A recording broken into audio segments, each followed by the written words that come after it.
अब तृतीय अध्याय में वेदव्यास जी, तो मैं पुनः आगे कथा कहूंगा, आप लोग सुने। प्राचीन काल में एक पुलकामुख नामक के राजा हुए। राजा जितेंद्रिय थे, सत्यवादी थे, अत्यंत बुद्धिमान थे। राजा प्रतिदिन देवालय जाया करते थे, ब्राह्मणों को कुछ न कुछ दे करके वहां संतुष्ट किया करते थे। कमल के समान मुख वाली उनकी धर्म पत्नी शील विनय सौंदर्य गुणों से संपन्न पतिपरायणा थी।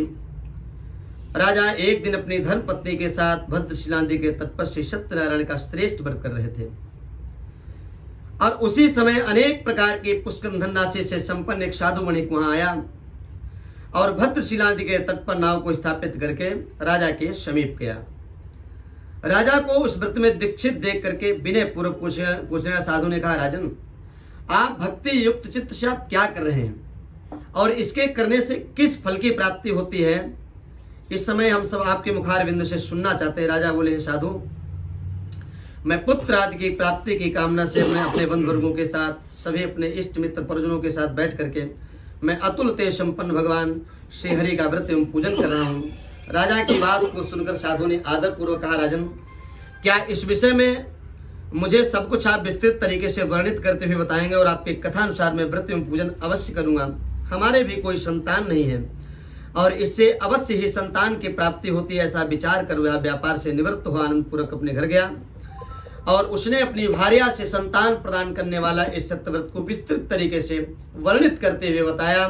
कहा, जब कभी भी हमारे संतान की प्राप्ति होगी तब मैं इस व्रत को करूंगा। इस प्रकार उस साधु ने अपनी भार्या लीलावती से कहा। एक दिन उसकी लीलावती नाम के सदस्यादी भार्या पति के साथ ऋतुकानंद धर्माचरण प्रवृत्ति उसकी भार्या गर्भिणी हुई। 10वें महीने में कन्या रत्न की उत्पत्ति हुई। वह शुक्ल पक्ष के चंद्रमा की भांति दिन प्रतिदिन बढ़ने लगे। उस कन्या का नाम कलावती रखा गया। इसके बाद एक दिन लीलावती ने अपने स्वामी से मधुर वाणी में कहा, आपने जो पूर्व में संकल्प लिया था उस कार्य को क्यों नहीं कर रहे हैं? साधु बोला, प्रेस के विवाह के समय व्रत कर दूंगा। इस प्रकार अपनी पत्नी को भली भांति झूठा आश्वासन दे करके वह पुनः व्यापार करने के लिए नगर की ओर चला जाता है। इधर कन्या कलावती पिता के घर में बढ़ने लगी। तंत्र धर्मज्ञ साधु ने नगर में सखियों के साथ क्रीड़ा करते हुए कन्या को विवाह योग्य देकर के आपस में मंत्रणा की और कहा कि कन्या के लिए श्रेष्ठ वर का अन्वेषण करो। ऐसा दूत से कहकर शीघ्रात अतिशीघ्र उसे भेज दिया। राजा की आज्ञा प्राप्त होते ही दूत कांचन नामक नगर गया और वहां से एक वणिक के पुत्र को लेकर गया। उस साधु ने वणिक के पुत्र को सुंदर और गुणों से संपन्न दे करके अपनी जात के लोगों के साथ बंधुओं वर्गों के साथ पूर्ण संतुष्ट चित्त होकर के विधि विधान से वणिक पुत्रों के हाथ में कन्यादान कर दिया।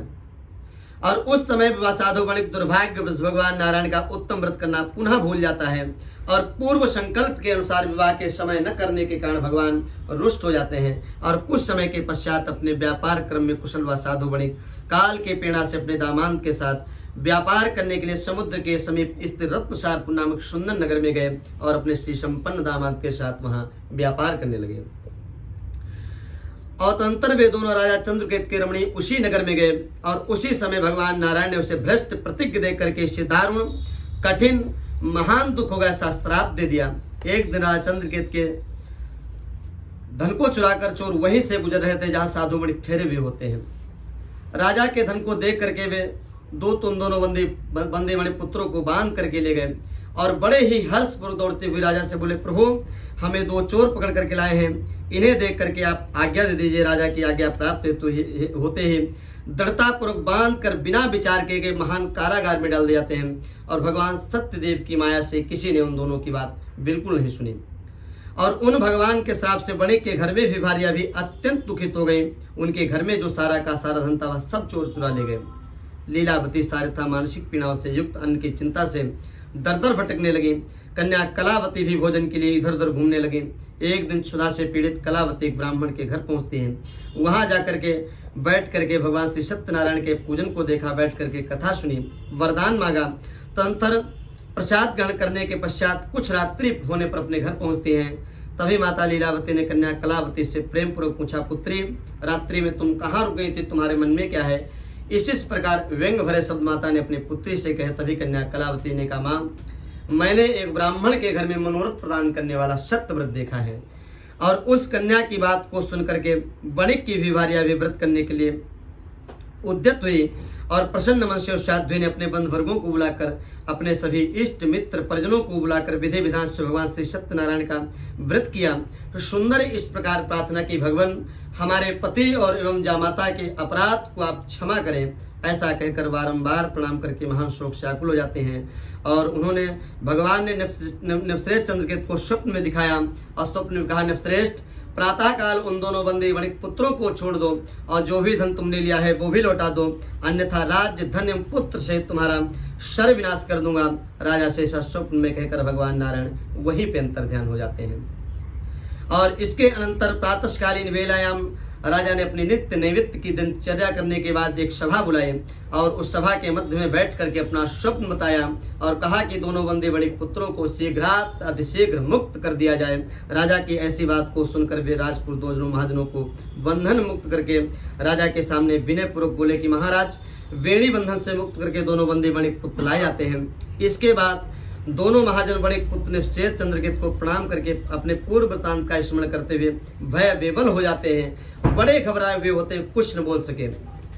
राजा ने पुनः उनसे कहा कि आप लोगों को जो या भी प्रारब्धवश दैवीय योगवश जो भी दुख प्राप्त हुआ है, अब कोई भय नहीं है। उनकी सुंदर वेणी खुलवाई, सुंदर क्षौर कर्म आदि कराया, सुंदर आभूषण दिए, वस्त्र दिए और जो धन लिया था उसे दूना करके दे दिया। सामने बुलाकर वाणी द्वारा अत्यधिक आनंदित किया। तब राजा ने पुनः उनसे कहा कि हे साधु, अब आप अपने घर के लिए प्रस्थान करें। ऐसा कहकर उन दोनों महावैश्यों ने अपने घर की ओर प्रस्थान किया। श्री स्कंद पुराणे रेवाखंड श्री सत्यनारायण बुद्धायाम तृतीयोध्याय समाप्त। श्री सत्यनारायण भगवान की